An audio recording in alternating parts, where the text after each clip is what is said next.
Hey everyone, welcome back to the channel. At the end of my last video, I said I'd share workflow using a new union control net model, but something even cooler just came out. A new image relighting model that's way better than IC Light. I've tried it out, and I'm excited to show you what it can do. This cool new model is actually trained by the folks at Jasper AI, so let's give it some love. Hit that like button if you're enjoying this. If you want to test it yourself real quick, there's a live demo on Hugging Face you can try. Okay, so on the demo, I uploaded a portrait of a woman as an input image, and also added a target background image. When I hit the relight button, look at the output on the right. You can see right away the lighting on the woman is totally different, but her face stays pretty much the same. Pretty neat, right? So the big question is, how do we get this working in ComfyUI? Well, good news, the super talented developer KJ has already put out some nodes for us to use this right inside ComfyUI. Let's all jump over to his page and smash that start button to show our support. Now this node pack is fresh off the press.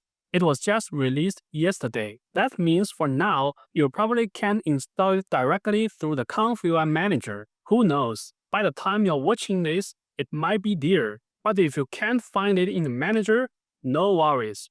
You can still install it using the good old git clone command. Alright, let's jump into ComfyUI and see it in action. So here's the portrait I'm using. And this is the background image I want to put her in. I've already gone ahead and removed the plain white background from the portrait and then placed the woman into the scene. The setup for LBM Relighting is super simple, just two nodes, load LBM model and LBM sampler. You can grab the LBM Relighting model itself from Hugging Face, and don't worry, I'll stick the download link down in the description for you. Once you've got that model downloaded, you just need to drop it in the right spot in your ComfyUI folders. That's either going to be in ComfyUI/models/diffusion models, or you can also put it in ComfyUI/models/unet. Okay, so with all that set up, let's take a look at what the output image looks like. Check this out. You can see the lighting on the background itself hasn't really changed, but the model is smart enough to see the woman and the dog as the main things in the picture, and it's changed their lighting to match. Looking closely at the details, only a small part of them gets tweaked. Now just to give you a good comparison, I've also set up another group right below this one that uses IC Light for relighting. Here's the output from IC Light. Notice how, unlike the LBM Relighting, IC Light has changed the lighting on both the subjects and the background. It also tends to throw in some extra shadows, like these ones under the woman's legs, and look at her face. Unfortunately, the details have changed quite a lot. The shape of her eyes and all the little details, they are really different. Let's put the LBM and IC Light results side by side. Pretty clear difference, right? Can you easily spot which is which? LBM Relighting also has a cool little bonus. Check this out.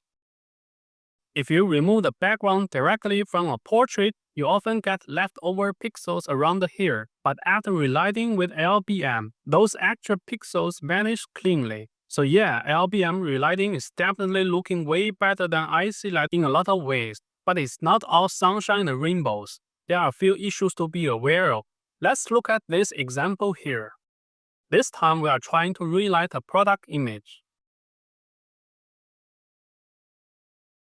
If you look closely, the skincare product has some slight changes around its edges, and the text on the label isn't quite the same. Now you can probably fix up these kinds of details using other nodes in ComfyUI. The bigger problem here, though, is that the light on the product itself is just too dark. Sure, we could try to use the original product image to bring back some of those brighter areas, but if the lighting in that original image was already kind of wonky or didn't make sense, then the final relit image might still not look quite right. Basically, what this means is that sometimes the lighting effects LBM Relighting creates don't always look super realistic or make sense.